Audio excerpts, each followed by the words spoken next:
You feel me? Lil Mabu is a fake gangster, but nobody cares. You feel me? Now,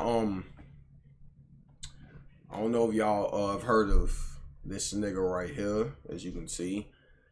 I guess he's like I've been heard about this nigga. I don't listen to the nigga, but I guess he's from New York, and I guess he raps. He's like a fake well, he is a fake gangster rap. It's parody. I don't know. Like he raps like he gangster, but he ain't no gangster. Like he's like a kind of a meme gangster rapper, if that makes sense. I don't really know too much about Buddy S. I've heard a couple of shit. Shit sound cool. You feel me? From what the fuck I heard, I don't listen to the nigga, but from what I've heard, like it sound cool, you know. But I guess let's just get into this, man. I don't even really know too much about Lil this Mabu is an 18-year-old drill rapper who is still in nigga 18. He's still in high school. Wow, I didn't know that. high school while being one of the most talked about upcoming artists today. He is being praised for his genius marketing strategy on TikTok. Hey, I ain't gonna lie though. I ain't gonna lie. That nigga do got some good ass marketing though. That's one thing is about this nigga that I've noticed. This nigga knows how to market shit really, really good. Regardless of what you think about Buddy S, this nigga know how to market. And it's working. Cause that nigga views is going up like a motherfucker. So whatever he doing is working. Which has led to him generating millions of streams across all major platforms. Now, drill rap is known to discuss and potentially glamorize the violent nature of growing up in the streets. These artists often rap about their experiences surrounding poverty, my nigga Vaughn, drugs, my nigga violence, Fredo, gangs, Wooski, my nigga killings, Dirt, and worse. Mabu covers these exact themes in his music, only he has never experienced any of that. Mabu is the son of multi-millionaires, attends a very expensive private school, and has never experienced hardship like his drill rap counterparts. However, what makes Mabu so beloved is that he's embracing his privilege and leaning into it for jokes. 50% of the people think it's funny that he pretends to be a gangster, the other 50% think it's corny, but they both stream his music regardless. Like I said, technically you can't be mad at that shit because right, he knows he ain't about shit. It ain't like he's trying to pretend like on some 6ix9ine shit like he really about some shit, but he know he ain't about those shit, so you really can't be mad at that. I think that's like why it's smart for this nigga, because that's smart. He's using that shit to his advantage and folks getting money. See what I'm saying? Can't be mad at that shit, folks. You really can't, folks. It's smart. You can't be mad at that shit. You really can't. A marketing genius for these efforts, nothing he's doing here is new. However, his controversial rise does expose the music industry for what it truly is, and some people are not willing to accept it.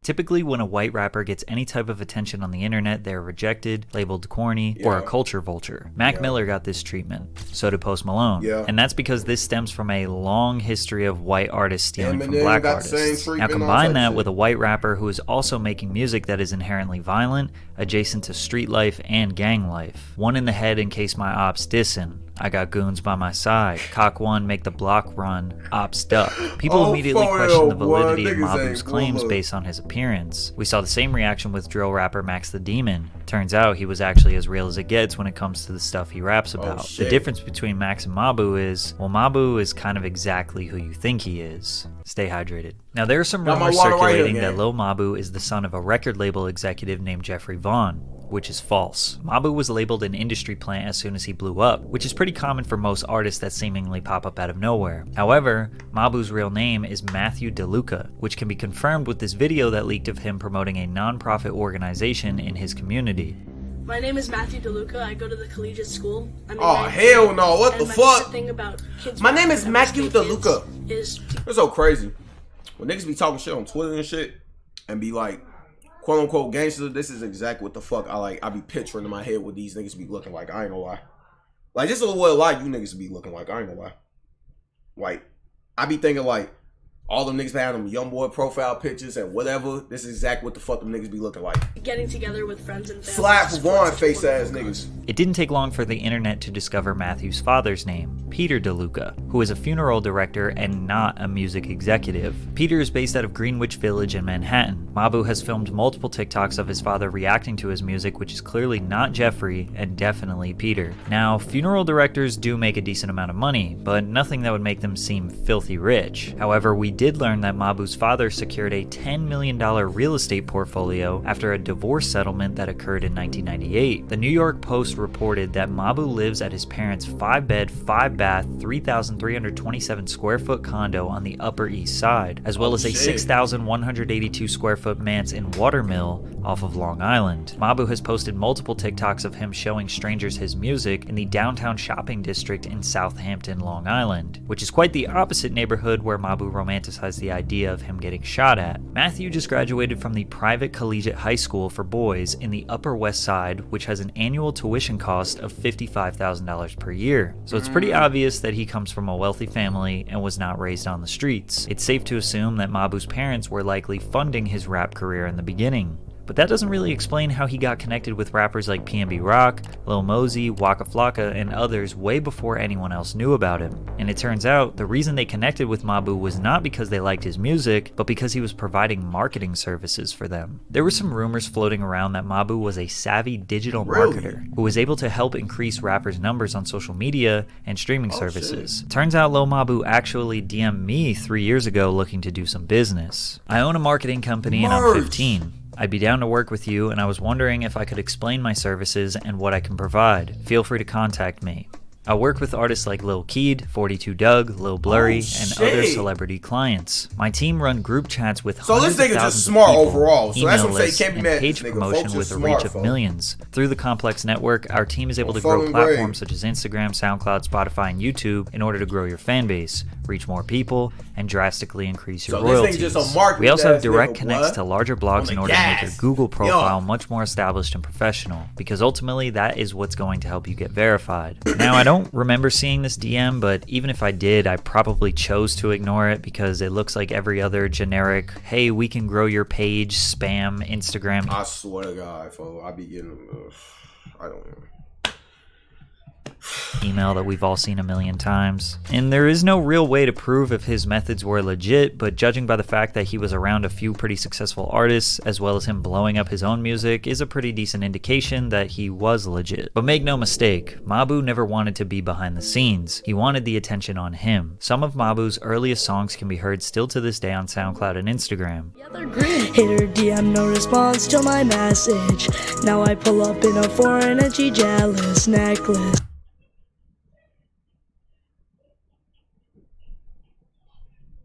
I mean,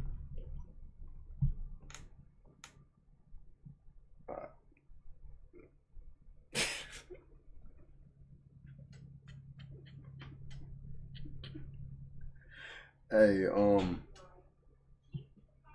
get it how you get it, my nigga. Bag the mama go whipping forward with a fast stack, then flip a track and get it back. And no little mama's going pretty fast. Hates me hitting acting pretty mad, cause I'm next up and I'm flexed up. All these rappers looking bad. Then, 14 years old, Mabu was rapping about girls and getting rich. He even went the emo rap route for a little bit. You say you miss me, but never wanna link when we can. You used to diss me, now you wanna call me a friend. Had to go and run up on my bed.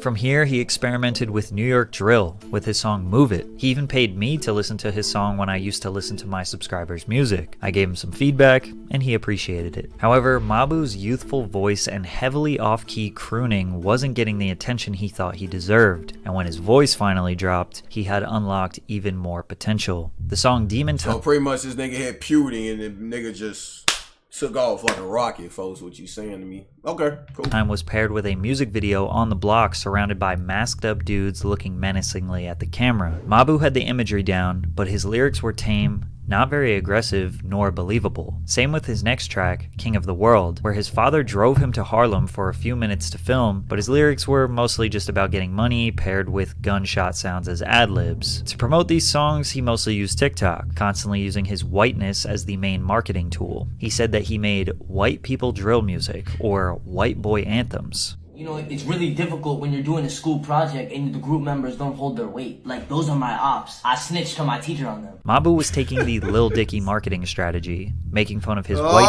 so nobody could do it to him. Honestly, this is something a lot of white rappers do. Shit, Eminem did it in 8 Mile, but Mabu didn't want to be a full-on comedy rapper. He wanted people to take him seriously. He was seen in the studio with K-Flock, one of the most promising upcoming drill rappers from New York. Mabu securing a collab with him would definitely impress people, but the song never was released as Flock got locked up on a federal indictment facing RICO and a murder charge. 1 week after K-Flock was arrested, Mabu posted a snippet of a song with the rapper D-Thang, who is one of K-Flock's biggest ops. People immediately saw this as weird. Working with people's enemies is an easy way to get caught up in some trouble, but Mabu claims he was— Hey, long live D-Thang though, not the New York D-Thang. I'm talking about Chicago D-Thang, Dirt Brother, long live D-Thang, and 600 D-Thang, long live D-Thang on Phone and Gray. Long live both the D-Thangs on Phone and Gray. Trolling D-Thang because he is friends with Flock, because he was constantly posting snippets claiming that D-Thang is trash and ruined the song. Even though Mabu paid D-Thang for the feature long before he ever met K-Flock, and Mabu did eventually end up releasing the song. Either way, both K-Flock and D-Thang were locked up, and Mabu was able to profit from both of them.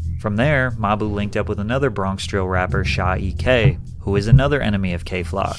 Maybe Mabu didn't know, or maybe he didn't care. Then on the track Everyone K, Mabu dissed one of Shaw's op, Use G's, labeling him a rat and threatening him multiple times. Lil Mabu making it out of the suburbs with this one. Bro making it into the hood with this one. It seemed like Mabu was just trying to insert himself into a beef for status, because he has no actual ops in the Hamptons. People were confused how he was getting to collaborate with all these artists despite them being enemies. He could have been providing digital marketing services in exchange for a feature, but he was likely just paying them. He has no affiliation to any block or gang, so he could just work with them individually. You know what's so crazy, chat? Like I be saying though, right? I look at stuff like this, chat, and I think to myself, right? I be like, damn. For a nigga that's actually from the trenches, then that actually grew up around that shit, Southside Chicago, right? I just seen niggas get popped. I done seen dead bodies. I done seen all type of shit growing up. Alright, folks.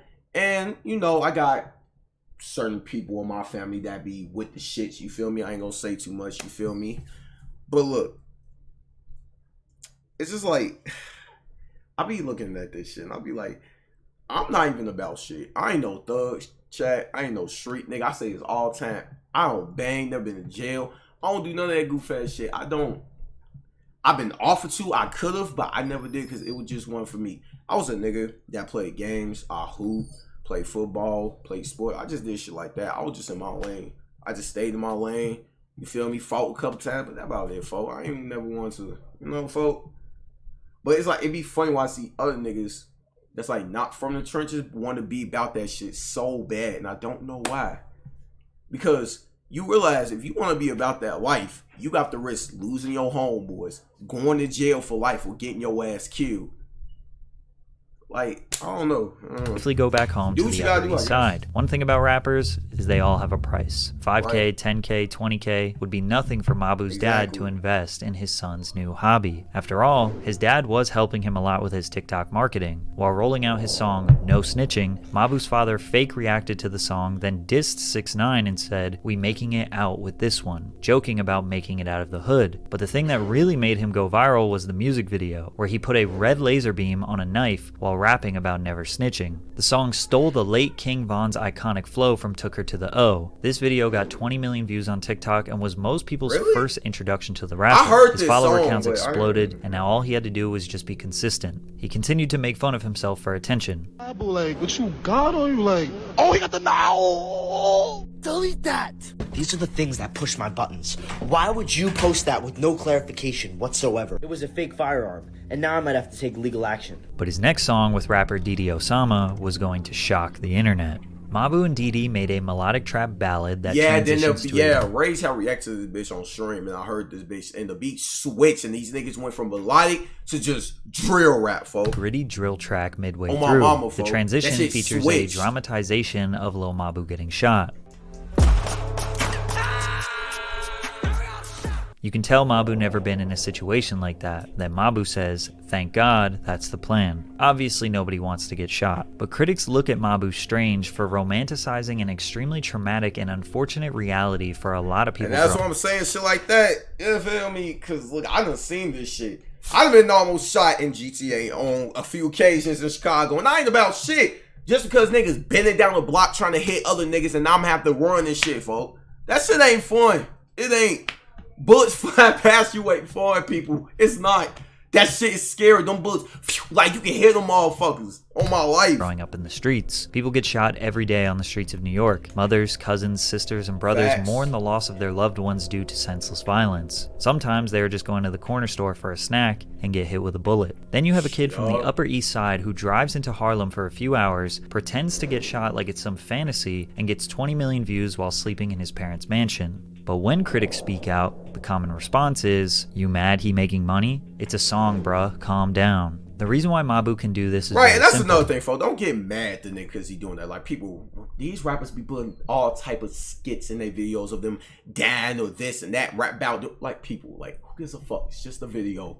That's not gonna stop or increase the violence, people. I hate motherfuckers that just be complaining for no motherfucking reason. Shut y'all bitch ass up, boy. People don't care. People do not care about a rapper's authenticity anymore. Slim Jesus blew up. Hey, that's true. I'm sorry to pause again, but that's true. Chat, we gotta get into this. Listen, if you really be paying attention, chat, motherfuckers barely even fuck about like what rappers be rapping about, their authenticity, whatever. Motherfuckers really just care about is just a rapper's image and where they come from. Nowadays, it's like this. If you're not a killer, gangster, smacker, robber, whatever, then pretty much you just ass as hell, pretty much. Unless you already own and you wasn't about that shit in the first place, then okay, whatever. You know what I'm saying? But like, a nigga like me, if I'm a rapper, young black male, niggas would expect me to be on some shit. Oh, is he gangster? If he ain't got no story time, I don't give a fuck about him. Look at all these fans who come to YB, Lil Durk, King Von. Like, these motherfuckers care about these motherfuckers so much because the image they put out. They super gangster. They this. They gonna do this to you. Like, and it's like, I don't understand why. I don't know why. I don't know why. You niggas care about these niggas' image more than they fucking music. My favorite rapper did this. My favorite rapper a killer. My favorite rapper do this. All that goof ass shit. And I don't know why. You happy because your rapper be out here smacking shit woo out the band? Boy, y'all ass. Up in 2015 for being a white drill rapper. People thought he was actually a savage that looked like an innocent honor roll student. When Slim openly admitted that he just liked the music and didn't actually live that life, his career was ruined for not being authentic. 4 years later, Oh yeah, Slim Jesus. Chat, y'all just had to be there when Slim Jesus came out. I remember it was in 2015 when he released Drill Time. I'm gonna listen to that shit after this shit, but I still remember when he came out. Obviously, when I first heard the song, I was a shorty, but I was like, yo, what the fuck? Because that shit was like heavily, obviously influenced by Chicago. You could tell Drill Time, the flow, the beat, and all type of shit. You feel me? Like, nigga Slim Jesus. What folks say, Frank Block? You catch me on Frank Block, posted up with my fucking gang. Tekka blew up, rapping about having... Oh yeah, and Tekka's another one. But that nigga in the video said, I don't own no guns, I ain't got no ops, I ain't got none of that shit. Glocks, but openly admitted that he was not about that life. I don't have no straps for nobody. This time, a new generation of music fans emerged, one that just liked the music and did not care about the status. True. So Tekka thrived. Right, Tekka thrived on his shit. Motherfuckers ain't really give a fuck that much. And he still got a career. Motherfuckers ain't really give a fuck. My Tekka got cool. Respect for being honest. Then 6ix9ine snitched on his entire gang and basically admitted that his... And I'm sorry pausing it, but this is another one. Chat, when 6ix9ine was out, I promise you on my brother's grave, I already knew this nigga wasn't about shit. I promise you, I already knew that shit. Like, when I first seen 6ix9ine, I knew this nigga wasn't no blood or what the fuck he was screaming out. I knew this nigga wasn't about shit. Look at this. Chat, look at this nigga face. This nigga got 6ix9ine all over his fucking body. Y'all niggas took this nigga serious. Y'all thought this nigga was a gangster. I looked at this nigga and I knew, like, yeah, this nigga ain't no gangster. I didn't take this nigga serious. I laughed at this nigga. So when he snitched, it ain't, oh my God, shot me. I was like, oh yeah, it makes sense. Like, the fuck? Like, come on. You can just look at a nigga and tell, folks. This nigga goofy. Whole imagery and lifestyle was all a facade to grow his This music. Many goofy, people call him a genius and don't blame him for pretending. Most recently, Gunna has been labeled a snitch for admitting that his label YSL is a gang. Yeah. And the internet made it very clear that they do not care if Gunna... You know what? That's another thing I need to talk about too. You know what's so crazy? Now, we know when 6ix9ine snitch, the whole internet clown this, you know, down his ass, woo, right? Okay, cool. Gunna snitch, everybody clowned him, okay, but this nigga released the album and people like, oh, we don't care. The album cool, he didn't snitch on me. It's like, hold on, but like, y'all clown 6ix9ine and was like, this nigga a bitch, woo woo. But since Gunna, I guess, has better music, it's all. We don't care if he snitch. Like, this is what I'm talking about with motherfuckers. Listen, people, you do not care if motherfuckers be snitching. Because first of all, why do y'all care if a rapper snitch anyway? Why does that matter? Like, you don't know these niggas. If your favorite rapper snitch right now, what, you can't listen to that nigga no more? Why? For what? Why? You a street nigga or some shit? No, you a little fan. Stay in your lane, shorty. You feel me? If YB snitched right now, you YoungBoy fans, you ain't gonna listen to nigga no more? That just say you can't listen to nigga? No, because that ain't got shit to do with you. That don't mean his quality of music just go down, just the nigga snitch. The fuck? Come on, folk. I'm just saying it's funny how y'all niggas ain't give Gunna the same treatment y'all gave 6ix9ine. That shit just funny to me. But, you know, I don't give a fuck. Not like I give a fuck. Gunna is a snitch or not, they will be listening to his music regardless. Hell, even rappers themselves don't care. Lil Durk is known for being a 100% authentic street rapper from the trenches of Chicago. Durk has lost blood family members due to street violence. Yes, I have to gun violence. I'm from the long live my brother. Long live my dad. He ain't died for no street violence though. Uncles and shit, cousins, friends, the street violence. I done lost motherfuckers. You feel me? That's true. And it was so crazy, chat. I'm not even in no game, but I done lost motherfuckers. Ain't that crazy? Cause that's just what being from the trenches do. You gonna lose motherfuckers. You ain't even gotta be into no shit. It's just motherfuckers around you into some shit. You see what I'm saying? Crazy as hell, folk. I got gangster ass cousins, chat, and brothers. Like, man, it's crazy.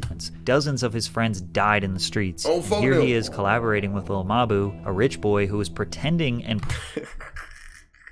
Yo, my nigga Durk be getting that... Them Yerks be beating my boy ass, boy. Shout out Smirk, one of my favorite rappers on some shit. I've been listening to this nigga since, when, 2012? God damn. Profiting off the struggles that Durk really had to live. If someone like Lil Durk doesn't care, of course rap fans are also not going to care. In fact, many people would call a rapper stupid for being a real gangster. Fetty Wap just got 5 years for moving drugs all across the country despite being super rich and famous for music. Fans are disappointed in the rapper despite their favorite song from him is literally about selling drugs. But it makes you wonder, why do fans need to be entertained by violence and murder? Why? That is probably the greatest question of all time. I just said that shit. Why do you, like, check, why do y'all, like, I don't know. What's with motherfuckers nowadays? Why do y'all have to be entertained by, like, check, I want y'all to look at, like, where we at with music now. Like, fans are entertained. Like, look at YoungBoy Durk, for example. Motherfuckers are entertained. Like, y'all like them two niggas beefing. Wanna know why? Because it's entertaining to you. You don't care if these niggas die. You don't care because it's entertaining you. Like, why does your rapper, like I just said, have to be a killer? Oh, my rapper got bites. My rapper be killing motherfuckers. Like, why are you entertained by that? Why? Why does that intrigue you so bad? Like, the only way you listen to rappers now is if they rapping about violence, sex, money, oh yeah, I'm killing niggas, spinning nigga blocks, we whacking niggas, belt the ass, woo, all types of switches and drakes and all type of shit, folks. Why? For what? Why? You can't relate to any of that shit. You don't do any of that shit, G. You don't do any of that shit, folks. Chill. I'm from the trenches. I can't relate to any of that shit. I ain't never spit no niggas blocks. I ain't never do any of that shit. When it comes to the struggle, I can relate to that shit. But when it comes to all that ops and all that shit, I can't relate to any of that goof ass shit. And you can't either. Why does that? Why? Because it might sound good to your ears, but put yourself in them niggas' shoes. That shit's not fun. From a nigga that's lost niggas, that shit's not fun. Why? I don't get it. It's like nowadays motherfuckers just can't listen to just regular ass music. It's like you have to just, your favorite artist has to be a killer, smacker, gangster, robber, and just pretty much like a King Von Jr. for long live V-Roy. On phone now. Look what they doing to my nigga Von. They literally calling my nigga Von a serial killer. A serial killer.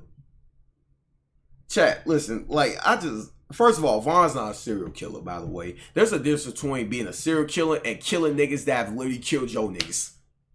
A serial killer is a motherfucker that's out here just killing motherfuckers off the strength of just killing motherfuckers. Like, I don't get it. Like, you don't hear nobody talk about Von music, how good of artists was. It's just, oh, Von got bodies.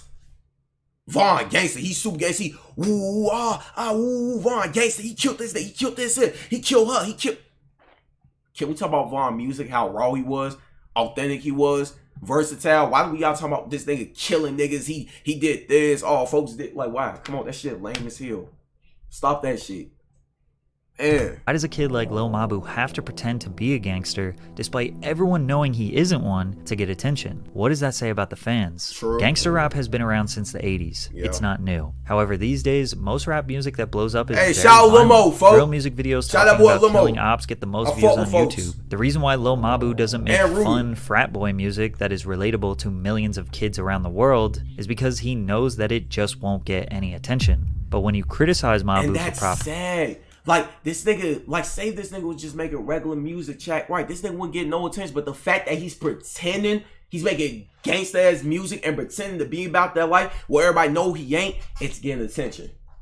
But if he was just making regular music, that shit don't get attention. Y'all see how fucked up, like, the world is? Like, y'all see how fucked up everybody is right now? That pretty much just goes to show you, like, what lane the life we currently in right now. Pretty much, if you not about shit, if you are an upcoming rapper right now, here's my advice. Listen to me. If you pretty much look, if you ain't about shit, if you ain't from the streets, you don't do any of that goof ass shit, pretty much it's gonna be hard for your ass to make it. That's pretty much what it is. It's just pretty much gonna be hard for you to make it. Cause unless you right now, if you ain't a gangster, killer, smacker, robber, whatever, you ain't gonna make it. Cause that's all motherfuckers give a fuck about now. You pretty much, it pretty much, if you ain't got no type of street cred about you, niggas don't give a fuck about you, folk. And I don't know why. It's fucking weird. off the streets, people Oh, say wow, keep great. that same energy for all the other drill rappers. But here's the difference. Matthew DeLuca can be anything he wants. His parents have deep pockets and he has the best education money can buy in the United States. He is choosing to participate in something that perpetuates violence to marginalized groups of people so he can profit. The reason real drill rappers don't get criticized like this is because these guys have way less opportunities. Most of these guys were literally toddlers when they were exposed to drugs, guns, and violence. Me too. It's all they know. They can express their pain and struggles, profit from that, and get their family out of poverty. Lil Mabu literally made a mockery out of this, saying, "I took a trip to the hood so I can make it out." He has lyrics making fun of rappers being broke in the hood, which is extremely distasteful considering he has never experienced the pain they have. His most recent song, Mathematical Disrespect, peaked at number 43 on the Billboard Hot 100, an insane feat for an independent artist. But again, if labels are trying to sign him for millions, his daddy already has that, so he doesn't need to take it. So him being an indie artist isn't really much of a flex. Most rappers sign really bad deals because they know they might never get an opportunity to make six figures in their life. Damn. They can't afford a fancy... And then when they sign that bitch, they get fucked over. Because y'all know these labels be fucking motherfuckers. By the way, Chet, and if you are an upcoming rapper and you about to say, and you land and you get lucky and land a deal, please do not let these labels fuck you over. Get a lawyer so they can read that shit so you can know what the fuck you getting into. I know you thirsty, you see all those zeros behind that number.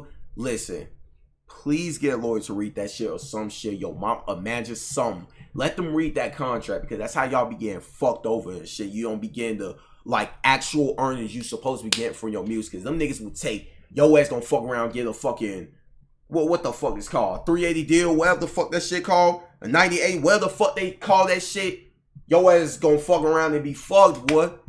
Left your ass in the ditch. You want to fuck around and make only like, what, 10% of like your income for your music? Them niggas gonna fuck around and make like 90% off your ass. You ain't gonna see none of that shit. Please get like a lawyer or manager some shit to read them contracts. You gonna get fucked over. That's how a lot of these rappers are getting fucked. Cause listen, chat, let me say something.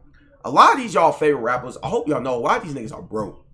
I hope y'all know that. A lot of these niggas, they just have to keep up with that lifestyle, but a lot of these niggas are in some fucked up ass contracts. Cause they so thirsty to sign that shit, you feel me? Just let you know. BGF Nook. Huh? What? I ain't say nothing. lawyer to read the contract, and they get taken advantage of for trusting the label. Also, remember 3 months ago when Ja Morant was a guy from the suburbs, got extremely rich, and everyone called him an idiot for pretending to be a gangster? They said Ja was throwing his life away by pretending to be something he's not? Why is Lil Mabu being considered a genius for doing the exact same thing that Ja Morant was doing? Mabu's story... Because niggas is hypocrites. I don't know. People are so weird. It's like, I don't know what motherfuckers want. Y'all be flip-flop. Y'all pick and choose what to be angry about. That's why I don't take this internet shit serious, chat. Y'all niggas pick and choose what the fuck y'all want to be angry about. You pick and choose. Whatever fits your little narrative, woo-woo, then you be angry about it. Oh, yeah, Gunna snitch, but he make good music, so I don't give a fuck. But 6ix9ine did the exact same shit. Oh, but he makes trash music, so it's fuck him. He a rat, he a snitch. Okay, but Gunna did the same thing. Oh, because he make good music, so therefore it don't count. Okay, so like I said, you pretty much don't give a fuck. It just, if a motherfucker make good music, you don't get, but I don't know. Oh my God. I don't know. Y'all fucking confuse me. Oh, God, that confuses me, chat. Has two outcomes. He will continue to push this gangster persona until he actually gets into a dangerous situation, chain snatched, jumped, robbed, hopefully not worse. Or one day he will realize this gimmick is drying up, he can't profit off being a fake gangster anymore, and he will transition to pop music and be accepted with open arms by the music industry. And if his music career fails and we all forget about him, he still has extremely rich parents. Right, so this nigga cool anyway. It don't matter. Folks can fall off. I mean, it ain't like he going broken on that goof ass shit. W video though, but I'm just saying though, shorty, like, shit crazy as hell, folk. Shit crazy as hell, folk. W fucking vid, man. Shit crazy as hell, my brother, folk. Shit crazy. Shit, I be trying to tell motherfuckers, like, this shit real life, folk. Shit real life out here. Cause a nigga that done seen that shit and grew up around that shit ain't fun. I done lost niggas too. And I ain't about shit. I don't gang bang. I don't do none of that goof ass shit. I just grew up around niggas and I know niggas that do it. Free Baby Drake, by the way, on Photo Grade. You feel me? Free Baby Drake. But that shit crazy as hell, folk. On Photo Nigga.